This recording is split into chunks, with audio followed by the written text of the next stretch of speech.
Good afternoon, everyone. I'm Tony Cuomo.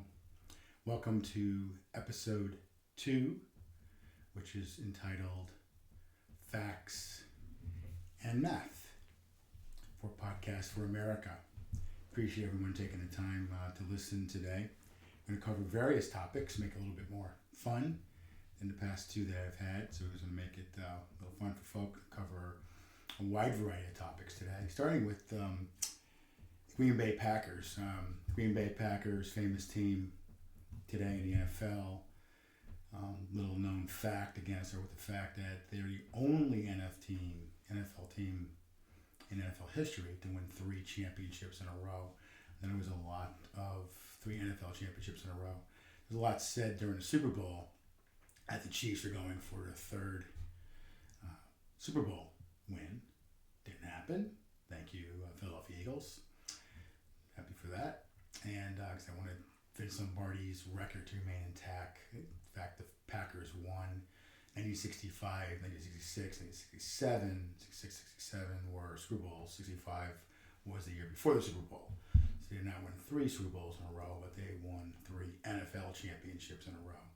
So I thought I'd share that with you. It was funny. I was at a Super Bowl party at a neighbor's house, and I was talking about it to folks, and the broadcast actually put up a picture of the Packers, so I was really impressed with that.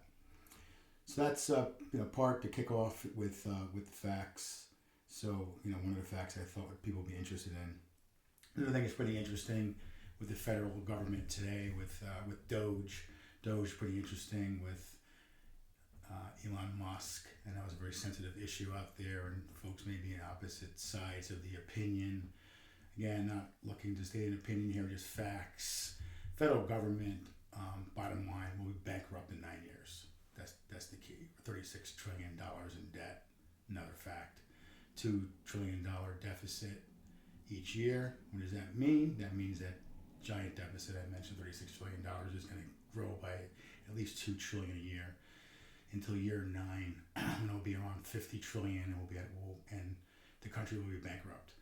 So what Elon is trying to do is save the country and lower the spending. And it's both sides of the aisle. He's guilty of spending so much money over the years. It's just really unfortunate that taxpayer hard-earned money, and I'm one of them, throughout my career, working really hard to do the right thing, take care of my family, and pay my taxes, always on time in the exact amount, which was always anywhere from 35 to 45% of my pay. So that's what Doge is doing. So that's an interesting thing that folks are against that. I just don't understand how anyone could be against that and be against the human being that's trying to save the country, frankly. So with that said, I mentioned the first couple of my episode 1 a couple weeks ago, my first couple of podcasts, because I had one before episode 1, because I call that episode 0, that I'm running for first selectman here in the town of North Haven, which is interesting, going against an 8-term incumbent. So part of my life is to try to do the impossible. But the fact of the matter is, it is possible, and that's America to give me the opportunity. September 9th is going to be the primary. Come out and vote. Only registered Republicans can vote in the primary. Actually, if you're not a registered Republican in the town of North Haven and you want to vote, you can change your affiliation by June 9th. You come out June 9th, but before June 9th, any time from today to June 9th to the town of North Haven, and change your affiliation from either unaffiliated or a Democrat to Republican, and then you can vote in this exciting primary. Should be pretty interesting, should be pretty close to see what happens in that. And I kicked off with Doge because, the key message there is efficiency. You want to get more efficient. That's what I would bring to the table as a business person, and to run the town as a business. Running a town as a business is making it efficient. Looking at everything, looking at every line item in the budget, and balancing the budget, of course, but also looking for efficiencies of where we can do better get the job done in terms of services throughout the town, yet not raise taxes, not raise budgets. So, do what needs to be done with the town with basically the same budget that we have this year in 2025. And also, doing the business, and like I do, I have a bar called 1928, very successful bar, 3 years old, in actually in Brantford, Connecticut, that is run very efficiently. Watch every dollar, and even though the economy has been very difficult in 2024, I expect the economy in 2025 to not get better. I believe the economy will start to get better in 2026. So we really need to hang in there, and the economy will get better. I have some faith in the leadership of the government, of the state, the town, which I frankly could be the leader of the town come election day, which is November 4th.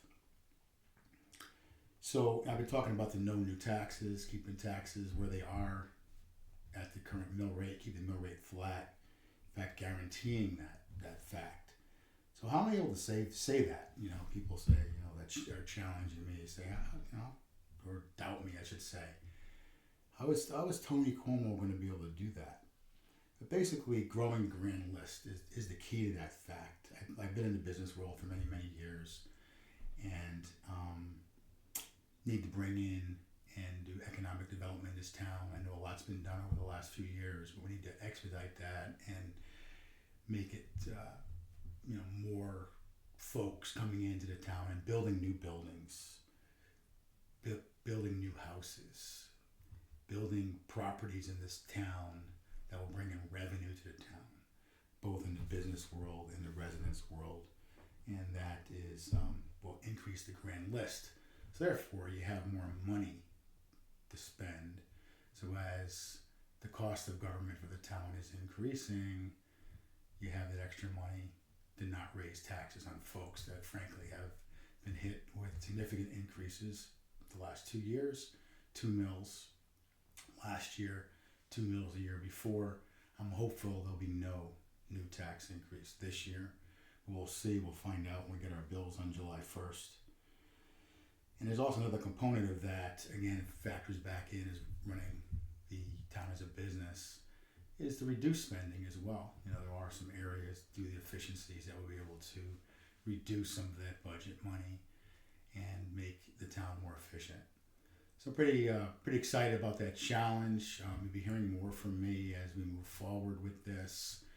I'll need signatures come the end of July, about 300 signatures I'll need for registered Republicans only. So I'll be coming around door to door, also having a couple of events for people to come out that want to join the Tony Cuomo campaign. So you have this opportunity to help get me elected. So that's really exciting. So again, just mark your calendars. September 9th is key date. We're opening the polls at, I believe, 6 a.m. to 8 p.m. Be a one-day vote. And only registered Republicans of the town of North Haven can vote. June 9th, up until June 9th, from today to June 9th, you have the opportunity to change your affiliation if you want to vote in this election. And for either side, the more people that come out to vote, the better it is, for America, for the town, for the state. Democracy is what we're built on here in this country that I love, state that I love, town that I love, and we really want to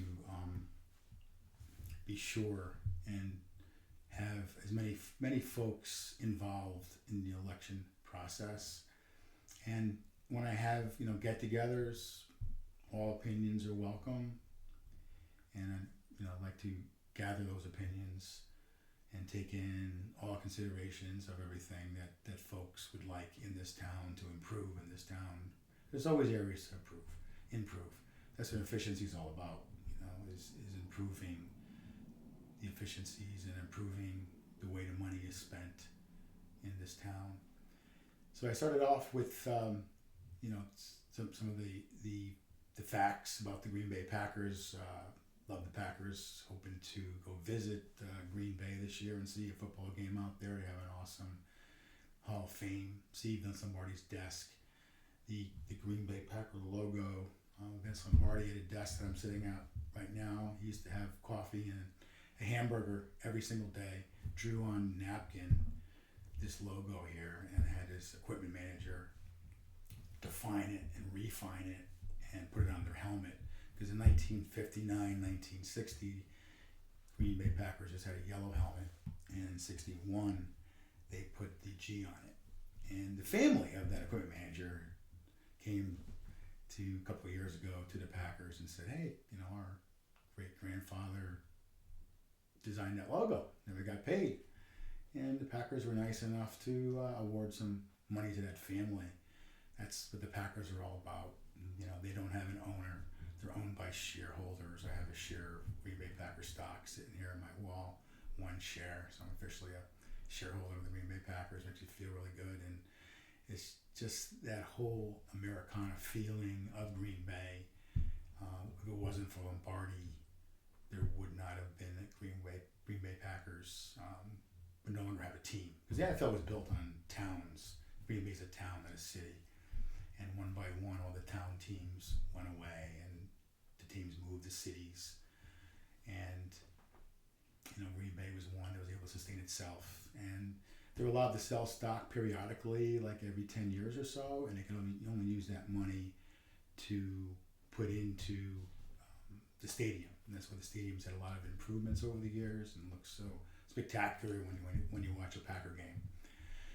So if you like to read, stop by, go online or stop by a bookstore and pick up Vince Lombardi's autobiography. I'd strongly recommend it. It's a great book. And he's a teacher. He started out as a high school teacher, teaching different subjects in high school, and became the high school football coach. And it all came from that start and that teaching.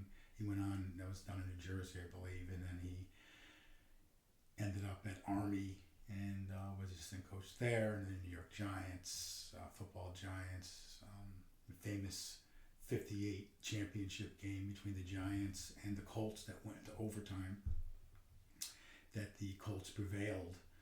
The offensive coordinator was Vince Lombardi. Defensive coordinator, if you're Cowboy fans, was Greg Landry. So they both went on to have tremendous head coaching careers in the NFL and made the NFL what it just is today. You had 123 million viewers for the Super Bowl this past year, watching the Chiefs and Eagles, the highest ever. So it's just growing and growing, and it's a fabulous part of our culture. So with that, I'll sign off. I really appreciate everyone's time today. Look forward in the next few weeks to episode 3, Podcast for America. And I just wanted to share some facts and math with folks today. And I hope everyone's having a wonderful day. Goodbye.